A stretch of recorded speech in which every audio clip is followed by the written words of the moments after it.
क्या ये एग्रीमेंट पाकिस्तान को बहरानों से निकालने के लिए काफ़ी होगा? 12 जुलाई की तवक्को की जा रही है कि बोर्ड मीटिंग पर प्रोग्राम जाएगा, जिसके नतीजे में पाकिस्तान को एक अरब डॉलर से ज़ायद की पहली किस्त भी मिल जाएगी। बाकी अगले 9 माह के अरसे में केयर टेकर सेटअप भी आएगा और नई हुकूमत भी आएगी। उस दौरान में एक ऐसा प्रोसेस होगा जिसमें हम डिफ़ॉल्ट वाले ख़तरे से निकल जाएंगे, तो रुपए को कदरे इस्तेहकाम मिल जाएगा। लेकिन कुछ बुनियादी जो इकॉनमी के नंबर्स हैं, जो डायरेक्शन तय करते हैं, उनके ऊपर अगर आप नज़र ना रखें तो फिर आपको ये तय करना मुश्किल होता है कि आपकी राह दुरुस्त है या राह गलत है आपकी। पाकिस्तान से जो मजमूई बरामदात पिछले साल 30 जून को जो साल ख़त्म हुआ, उनका हुजम था 31.7 बिलियन डॉलर्स, 31.7 अरब डॉलर। 30 जून 2023 को, ये जो अब माली साल ख़त्म हुआ है, तो उसमें ये घट कर रह गई हैं 27.7 बिलियन डॉलर। तो हमने 4 अरब डॉलर अपना बरामदात की शक्ल में गंवा दिया। ये लूज़ जो है ये होना था लाजमी, क्योंकि मुल्क के अंदर बेयकीनी इतनी थी कि हमने सारी इंपोर्ट्स दबा दी थी। पिछले साल बेवकूफ़ी ये की थी, और उसमें शौकत तरीन और इमरान खान की हुकूमत का बड़ा दखल था। उस वक्त शौक ये था कि हमने ग्रोथ लेनी है तो एक्सपेंशनरी मोड में जाओ, खुली इंपोर्ट आने दो, कंस्ट्रक्शन सेक्टर में सारी ब्लैक मनी पार्क होने दो, कोई परवाह नहीं की गई ना। उसका नतीजा ये हुआ कि 80 अरब डॉलर की हमने पाकिस्तान से इंपोर्ट कर ली पाकिस्तान के अंदर, और 31 अरब डॉलर की बरामदात की। अब ये 50 अरब डॉलर का जो गैप था, इसने पाकिस्तान की नाक से लकीरें निकलवा दी हैं। इस साल इंपोर्ट कंप्रेशन भी हुई है। जो ट्रेड डेफिसिट 50 अरब डॉलर में बता रहा हूँ, वो घट कर रह गया जी इस वक्त 27.547 बिलियन डॉलर्स। हमने 55 अरब डॉलर की इंपोर्ट्स की हैं, और जितनी कंप्रेशन ये कर सकते थे उतनी कर लिए। इससे ज़्यादा हम कंप्रेशन नहीं कर सकेंगे। इसके साथ ही जो पाकिस्तान के अंदर रिमिटेंसेस आती हैं, पाकिस्तानी बाहर से जो मुल्क के अंदर पैसा भेजते हैं, वो भी कम व बेश 3 अरब डॉलर हमने गंवा दिया, क्योंकि रुपए की कदर कभी घटती थी कभी बढ़ती थी, बेयकीनी की वजह से उसमें भी कमी आई है। लेकिन बहुत सारे जो माहिरीन हैं उनका ख्याल ये है कि जो 3 अरब डॉलर की रिमिटेंसेस के अंदर डिक्लाइन है, और एक्सपोर्ट्स प्रोसीड्स के अंदर ये जो 4 अरब डॉलर की डिक्लाइन है, ये 7 अरब डॉलर ने किसी हद तक इलीगली जो इंपोर्ट्स पाकिस्तान में आई हैं उनको फाइनेंस किया होगा। लीगल चैनल से तो ये पैसा 7 अरब डॉलर निकल गया, लेकिन आप मार्केट में जाएँ तो साबुन, तेल, बहुत सारी ऐसी इंपोर्टेड आपको कॉस्मेटिक्स और दीगर अशिया जिनकी इंपोर्ट के ऊपर हैवी ड्यूटी है या पाबंदी है, वो अभी भी बिक रही हैं, दस्तयाब हैं। तो उनको कोई डॉलर देकर ख़रीद के पाकिस्तान में ला रहा है। वो ये 7 अरब डॉलर ने वो काम किया है। सिस्टम में लीकेजेस, जब डिमांड हो तो कहीं ना कहीं से हो जाती है, ये वो वाली लीकेजेस की शक्ल नज़र आती है। आज जो मार्केट खुली है, स्टॉक मार्केट, उसके अंदर गैर मामूली तेज़ी देखने में नजर आई है, क्योंकि कई महीनों से ये जो बेयकीनी थी वो फ़िज़ा छटी है।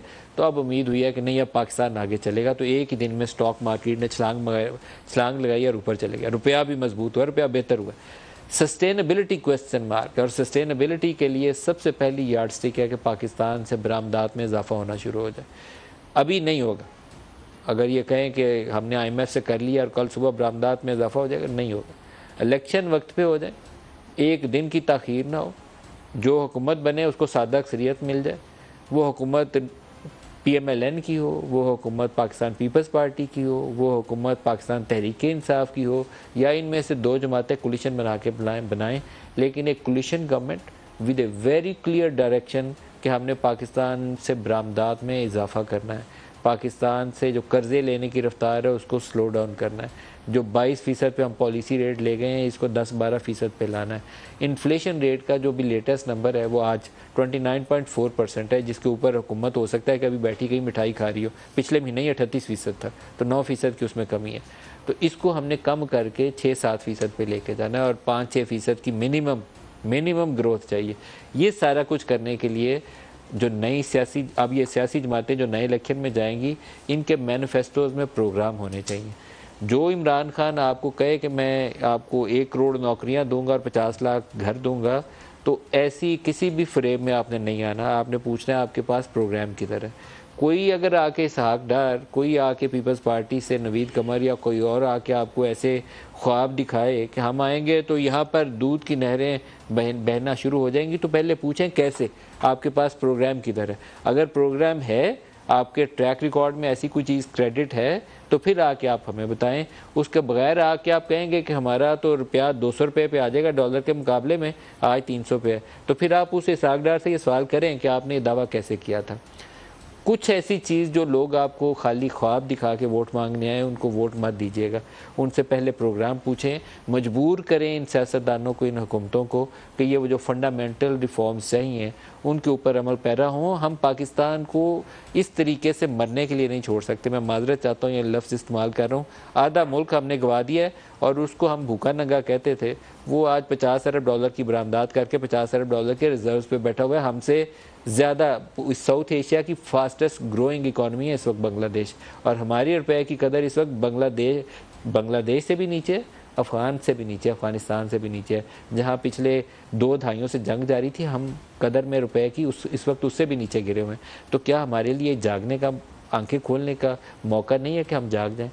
पिछले 3 हुकूमतों में जो पाकिस्तान को फॉरेन एक्सचेंज की मदद चाहिए थी वो पाकिस्तान के आर्मी चीफ लेकर देते रहे। ये बहुत ही अफसोसनाक सूरत हाल है, खुशाइन सूरत हाल नहीं है ये। जब हुकूमत आई इमरान खान की तो इमरान खान सऊदी अरब गए तो वहाँ से एक घड़ी का तोहफ़ा लेके वापस आ गए। उन्होंने कुछ नहीं दिया, 4 आने की कमिटमेंट नहीं दी। खशोगी का वाक़या हुआ, यहाँ से DGIS और आर्मी चीफ दोबारा गए, उन्होंने अंडरस्टैंडिंग डेवलप की, फिर दोबारा इमरान खान का विज़िट करवाया गया। सऊदीज़ ने भी मदद की, कतर ने भी की, UAE ने भी की, चाइना ने भी की, और सारी डील्स फाइनलाइज़ की। GHQ ने $10 अरब का पैकेज मिला।